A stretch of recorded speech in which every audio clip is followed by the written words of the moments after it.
এবং এই 19 জন ভাইদেরকে হত্যা করা হয় সেই গ্রাউন্ড তৈরি করেছে 2009 সালে।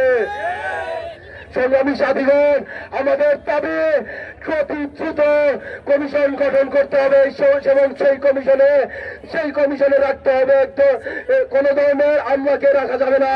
সেই কমিশনে রাখতে হবে দেশপ্রেমিক সেনাবাহিনী, সেই কমিশনে রাখতে হবে দেশপ্রেমিকদের এবং দেশপ্রেমিক বিপ্লবীদের এবং ছাত্র আন্দোলনের যারা প্রতিনিধি ছিল তাদের ভিতর থেকে একজনকে নিয়ে কমিশন গঠন করতে হবে। আমি স্বরাষ্ট্র উপদেষ্টাকে বলে দিতে চাই, স্বরাষ্ট্র উপদেষ্টা সাহেব, আপনি যে চেয়ারে বসেছেন সেই চেয়ারটা আপনি এমনি এমনি পান নাই।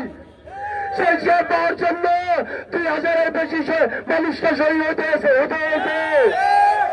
সেই চেয়ারটা পাওয়ার জন্য 50,000+ মানুষকে আহত হতে হয়েছে, শত শত মানুষ চক্ষু হারিয়েছে।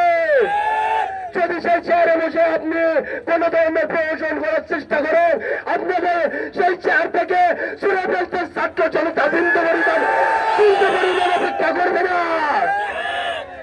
ইনকিলাব জিন্দাবাদ।